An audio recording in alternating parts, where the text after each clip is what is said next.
It is now 6:16 on this Tuesday, right? Tuesday, we're here, July 5th. July 5th. Betsy Kling. Another winter. Had some veiled sunshine today, had a little rain. All good. We had crepuscular rays. It's on. Like, it's a big July 5th Yes. for everybody as far as the Crepuscular. weather goes. So most certainly. The fireworks are over, but the weather is just starting to get good. We'll have some more stormy weather as we get into the overnight hours tonight, especially for our friends that are down toward the Mansfield area. Pay attention, especially west of 71. We have a lot to talk about. But here in greater Cleveland and points east, it's going to be kind of a nice, smooth night for us. Clouds continue to increase, but all of us are dealing with this humidity. It feels gross out there, my friends. The real problem here is that, yes, we have the humidity in place, but we don't have a real appreciable wind that kind of keeps things fresh. Tonight, the winds may just go dead calm, which is bad news. If you don't have the air conditioning, you will definitely need the fans cranked up on high because we're not going to have a whole lot of air movement out there. Dew points right now are in the 70s. Sandusky's dew point in the last hour estimated to be about 75 degrees or so. If we add in the heat, which is in the upper 80s right now, and that humidity I just showed you, we have heat indices that are well into the 90s across a good chunk of the area, even approaching the 100-degree mark out by Sandusky. So a toasty evening out towards Cedar Point. All of this is on the eastern edge of the heat dome. It's always this time of the year that we set up a heat dome somewhere in the central part of the country.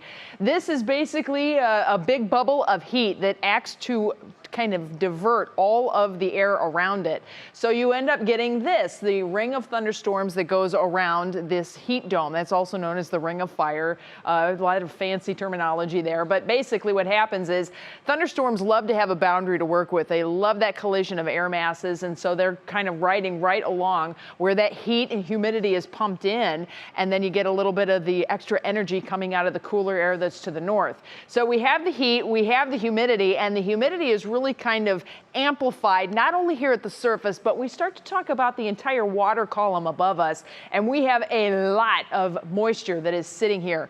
This is an important factor for rain rates. When we have the thunderstorms that fire up on the ring of fire, and they come through an area where we have these incredible amounts of humidity in the upper part of the atmosphere too, we will end up having very heavy rainfall. And so now in your National Design hour by hour forecast, as we see that ring of fire staying active tonight. We have thunderstorms in our forecast tonight, but here's the thing, it's not moving.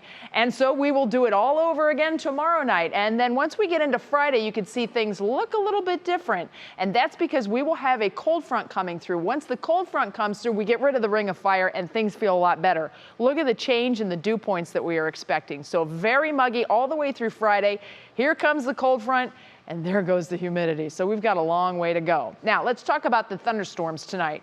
Temperatures are still in the upper 80s around the area, and by about 10 o'clock or so, we're probably going to see some isolated storms beginning to bubble up.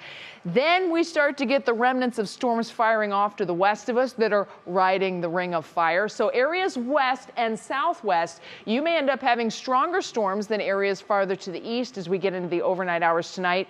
High wind gusts are a possibility and a lot of very heavy rain rates. So look out because we could have the creeks on the rise very quickly by tomorrow morning. Union Home Mortgage forecast, we stay in the 80s and the humidity continues, into Thursday and Friday. Then things change. Saturday, Sunday look great, and they're going to be feeling even better because we get rid of all that humidity. By the time we hit early next week, though, heat, humidity going to be coming back our way.